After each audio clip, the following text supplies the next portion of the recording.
অনেক যদি যেত তাহলে সে অনেক আগেই চলে যেত, কারণ সে আপনাকে ভালোবাসে।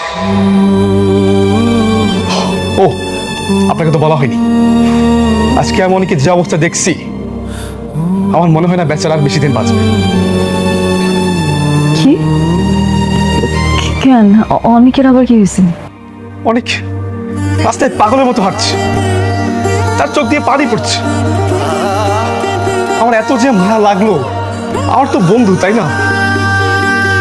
বেচারা আপনার জন্য তার নিজের জীবনটাই হারাতে বসছে।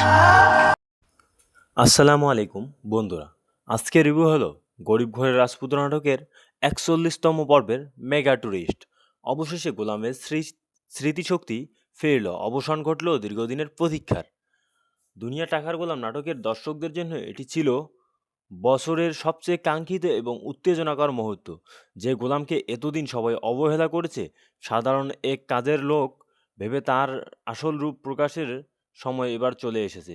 দর্শকদের দীর্ঘদিনের অপেক্ষার অবসান ঘটিয়ে অবশেষে স্মৃতি ফিরে এসেছে সবার প্রিয় গোলাম।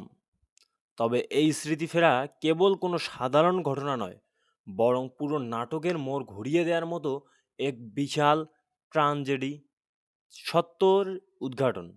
যেভাবে ফিরল গোলামের স্মৃতি, গল্পের মোড় ঘোরানোর এই পর্বটি প্রতিটি দৃশ্য ছিল টান টান উত্তেজনায় ভরপুর। ঘটনার শুরু থেকে শেষ পর্যন্ত কি কি ঘটল তা বিস্তারিত দেখে নেওয়া যাক। দাউদ খানের নৃশংস হামলা ও রিশাদের গুলি। দাউদ খানের এক ভাড়াটে গুন্ডা অতর্কিত গোলামের উপর আক্রমণ চালায়, তার মাথায় সজোরে এক মারাত্মক আঘাত হয়। এই প্রচণ্ড আঘাত সহ্য করতে না পেরে যন্ত্রণায় ছটফট করতে করতে মাটিতে লুটিয়ে পড়ে গোলাম। ঠিক তখনই সেখানে হাজির হয় রিশাদ। সে গোলামকে লক্ষ্য করে নির্মমভাবে গুলি ছোড়ে। রক্তাক্ত ও রক্ত বিকরিত গোলাম তখন মৃত্যুর মুখোমুখি দাঁড়িয়ে যন্ত্রণায় কাতরাচ্ছিল। ঠিক তখনই সেখানে এসে পৌঁছায় শফি। গোলামের এই রক্তাক্ত রূপ দেখে সাফি নিজের চোখের জল ধরে রাখতে পারেনি। সে কান্নায় ভেঙে পড়ে এবং দ্রুত অ্যাম্বুলেন্স রেখে গোলামকে হাসপাতালে নিয়ে যায়। হাসপাতালের সেই আবেগঘন দৃশ্য, কান্নার রোল, গোলামের এক আশঙ্কাজনক অবস্থার কথা ছড়িয়ে পড়তেই হাসপাতালে ছুটে আসেন ফাতেমা, ঋতু এবং গোলামের বৃদ্ধ মা। আইসিইউ এর বাইরে দাঁড়িয়ে সবাই কান্নায় ভেঙে পড়ে। গোলামের নিথর দেহ দেখে ফাতেমা নিজে আবেগ ধরে রাখতে না পেরে তাকে জড়িয়ে ধরে চিৎকার করে কাঁদতে থাকে। শেহজাদ ঋতুর সামনে উন্মোচিত হলো জীবনের সবচেয়ে বড় সত্য। ফাতেমার মুখে এই অপরিচিত নাম শুনে স্তব্ধ হয়ে যায় ঋতু। সে চোখের জল মুছে অবাক হয়ে প্রশ্ন করে, ও তো সাধারণ এক গোলাম, ওকে আপনি কেন এত বড় একটা নাম ধরে রাখছেন? কে এই শেহজাদ খান?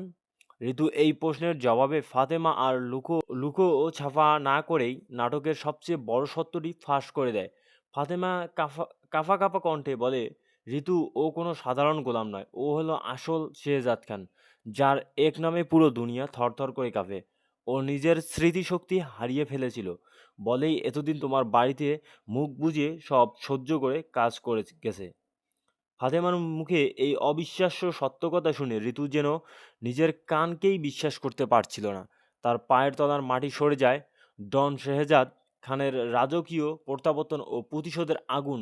ডাক্তাররা জানান গোলামের অবস্থা অত্যন্ত আশঙ্কাজনক এবং তাকে বাঁচাতে হলে দ্রুত জটিল অপারেশন করতে হবে। টান টান উত্তেজনার মধ্যে দিয়েই সফলভাবে অপারেশন সম্পূর্ণ হয়। অপারেশন থিয়েটার থেকে যখন সে বের হয়, তখন সে আর অসহায় গোলাম, বরং তার চোখের দৃষ্টি ফিরে এসেছে সেই পুরনো ধারালো চাউনি। জেগে উঠেছে ভয়ঙ্কর শেহজাদ খান। সুস্থ হওয়ার পর সাফি তাকে জানায় যে এই কাপুরুষোচিত হামলার পেছনে হাত ছিল দাউদ খানের। এই কথা শোনা মাত্রই শেহজাদ খান ভেতরে প্রতিশোধের আগুন দাউ দাউ করে জ্বলে ওঠে। সরাসরি দাউদ খানের আস্তানায় হামলা। শরীরের হাসপাতালের পোশাক, হাতে স্যালাইন, সুইয়ের দাগ, কোনো কিছুই আটকাতে পারেনি শেহজাদ খানকে। সে শফিককে সাথে নিয়ে সিংহের মতো গর্জে ওঠে, সরাসরি হানা দেয় দাউদ খানের গোপন আস্তানায়। অতর্কিত এই হামলায় দাউদ খানের চামচারা পালানোর পথ পায় না। দাউদ খানের মুখোমুখি হয়ে সরাসরি তার কপালে বন্দুক তাক করে হিংস্র গলায় গর্জে ওঠে শেহজাদ খান, এত বড় সাহসী এত বড় সাহস তোর কি করে হলো দাউদ? তুই শেহজাদ খানের গায়ে হাত তুলিস? তুই আমাকে মারার জন্য লোক পাঠাস? এবার তোর এই পাপের হিসাব আমি কড়ায় গন্ডায় বুঝিয়ে দেব। শেহজাদ খানের এই রূপ মূর্তি এবং চোখের খুনি চাউনি দেখে দাউদ খানের বুকে কাঁপন শুরু হয়ে যায়। যে দাউদ খান নিজেকে ডন ভাবত, সে আজ ভয়ে কুকুরের এক কোণায় দাঁড়িয়ে আগামী পর্বে কি হতে চলছে দর্শকদের মাঝে তুমুল উন্মাদনা। এই পর্বটি দুনিয়া টাকার গোলাম নাটকের ইতিহাসের অন্যতম সেরা একটি পর্ব হতে চলেছে। এখন দর্শকদের মনে এক ঝাঁক প্রশ্ন, ঋতু কি পারবে শেহজাদ খানের এই ভয়ঙ্কর রূপ মেনে নিতে? স্মৃতি ফিরে পাওয়ার পর ঋতু মির্জাবাড়ির প্রতি শেহজাদ খানের আচরণ কেমন হবে? দাউদ খান কি আজ শেষ রক্ষা হবে, নাকি শেহজাদ খান নিজের হাতে তার শাস্তি নিশ্চিত করবে? সো দর্শক বন্ধুরা, আজকের রিভিউটি এই পর্যন্ত। আশা করি রিভিউটি আপনাদের ভালো লেগেছে। যদি ভালো লাগে তাহলে চ্যানেলটিকে অবশ্যই সাবস্ক্রাইব করে রাখবেন, বেল আইকন অন করে রাখবেন, যাতে পরবর্তী নিত্য নতুন এইরকম আপডেট নাটক রিভিউ সরাসরি আপনার কাছে আগে পৌঁছায়। চ্যানেলটিকে লাইক কমেন্ট শেয়ার করবেন, আপনার বন্ধুদের মাঝে শেয়ার করে ছড়িয়ে দিবেন। সবাই ভালো থাকবেন, সুস্থ থাকবেন, নিজের প্রতি যত্নশীল হবেন, পরিবারের যত্ন নেবেন এবং পরবর্তী নাটক দেখার জন্য চ্যানেলটিকে অবশ্যই বেল আইকন প্রেস করে রাখবেন।